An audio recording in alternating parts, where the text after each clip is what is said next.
मैंने पूछा वाइन कहाँ है। वो फिर से चिल्लाया था। पता है क्या डेविल, मैं तुम्हें बचपन से कुछ न कुछ सिखाता आ रहा हूँ। अब भी सिखाऊंगा। अपनी कमज़ोरी को कभी अपने दुश्मन पर जाहिर न होने देना। अपनी कमज़ोरी को अपने दुश्मन से छुपा कर रखो। लेकिन यहाँ पर तुमने गलती कर दी, और एक अच्छा उस्ताद होने के नाते मैं तुम्हें तुम्हारी गलती सुधारने का मौका देता हूँ। मैं तुम्हें आखिरी बार कह रहा हूँ, उस लड़की को मेरे हवाले कर दो, और एक बार फिर से दोस्ती का हाथ मेरी तरफ बढ़ाओ। माफ़ी मांग लो मुझसे। मैं तुम्हें माफ़ कर दूंगा। आखिर बड़ा हूँ तुम्हारा। मेरी वायन कहाँ है? टियांग ने फिर से पूछा। मैंने कहा माफ़ी मांगो मुझसे, और भूल जाओ उस लड़की को। सुबह धाड़ा था।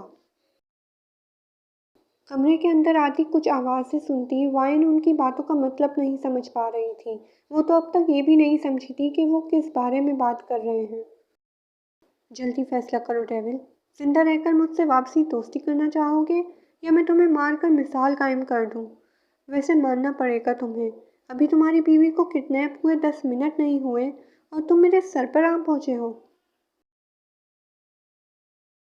वायन कहाँ है सुगा? वो उसकी बात काट कर एक बार फिर से चिल्लाया। डेविल भूलो मत, ये मेरा एरिया है, और मैं तुम्हें एक सेकंड के अंदर अंदर मौत के घाट उतार सकता हूँ। और उसके बाद मैं तुम्हारी बीवी के साथ। इससे पहले कि वो अपनी बात मुकम्मल करता, टियांग ने अपनी आस्तीन से एक छोटा सा चाकू निकाल कर उसकी तरफ फेंका, जो उसके गले के बीचों बीच अटका था। अगले ही लम्हे वो ज़मीन बोस हो चुका था।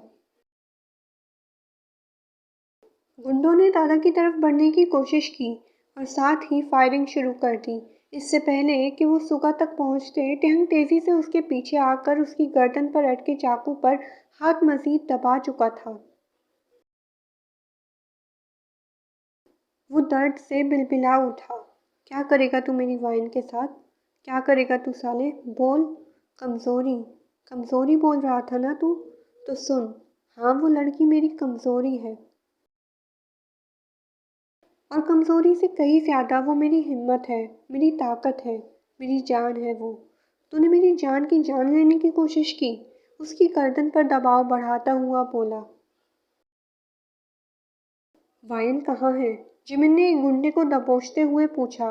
वो सामने वाले कमरे में है। वो अपना आप छुड़वाते हुए बोला। Thank you. साथ ही जिमिन ने उसके सीने के बीचों बीच गोली मार दी। अच्छा आदमी था, जिमिन ने अफसोस से कहा। अभी था नहीं है। जंकुक ने उसका ध्यान जमीन पर पड़े आदमी पर दिलाया। जिमिन ने एक बार फिर से गन लोड की और उसे 2 गोलियां और मार डाली। अब तो था ना। उसने जंकुक से कंफर्म करना चाहा।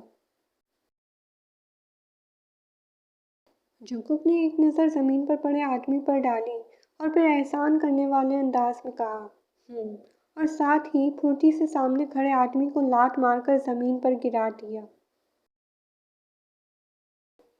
एक एक कर सारे ही गुंडे अब ज़मीन पर पड़े थे। कुछ डेविल से अपने किए की माफ़ी मांग रहे थे, और कुछ उसे खूनख्वार नज़रों से देख रहे थे। जंकुक, दादा हमारे मेहमान हैं। हमें इनकी मेहमान नवाजी करनी चाहिए। इन्हें मेहमान बनाकर हमारे कैद खाने में शानो शौकत से रखाओ। टिहंग ने जंकुक को मुखातिब करते हुए कहा। बेफिक्र रहो डेविल, दादा की खिदमत में कोई कमी नहीं होगी। जंकुक बोला। मैं वाइन को निकालता हूँ। जिमिन सोचते हुए कमरे की तरफ बढ़ा। जंकुक, तुम दादा को संभालो और यहाँ से निकलो। टिहंग ने एक झटके से सुगा को उसकी तरफ किया, जो अभी तक दर्द से बिलबिला रहा था। खून से पूरी कमीज लाल हो चुकी थी। चलिए दादा, आपकी खिदमत करते हैं। जंकुक ने उसके दोनों हाथ बांधे और आगे की तरफ धक्का दिया,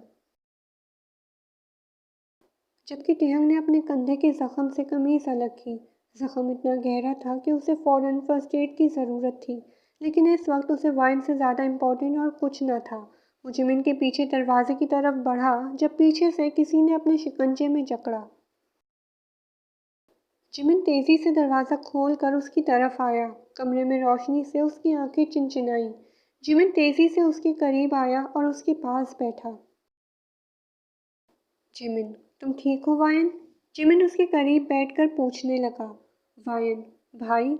अपने करीब अपना देखकर वो सिसक उठी। वो अपने अपनों के पास पहुंच चुकी थी। वाइन बेख्तियार उसके सीने से लगकर फूट फूट कर रोने लगी।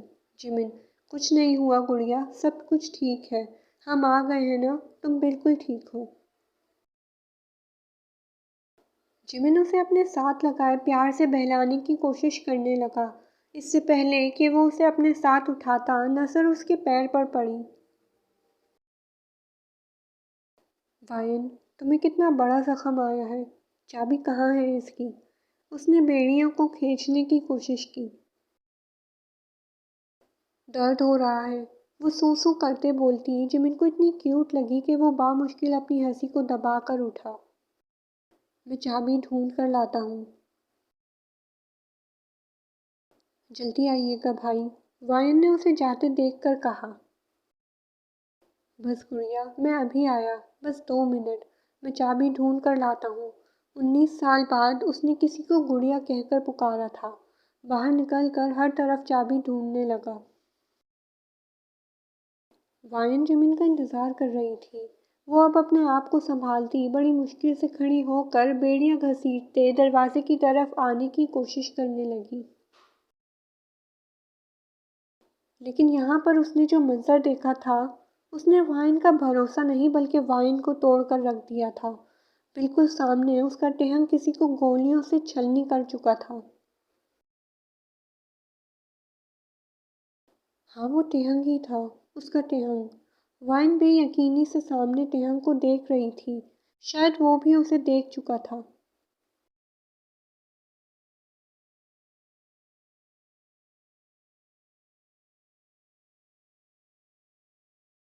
सॉरी दोस्तों, मैं जानती हूँ मैं बात बहुत लेट पोस्ट कर रही हूँ, लेकिन यार मुझे टाइम नहीं मिल पा रहा। आई होप कि आप सब मेरी बात समझेंगे। Okay, thank you for your support and please subscribe करना मत भूलना। एक तो इसने मुझे विलन बना दिया, इतना गंदा वाला, और ऊपर से इतनी जल्दी मेरा काम तमाम भी कर दिया। यूं कि नाराज़ हो गया है दोस्तों।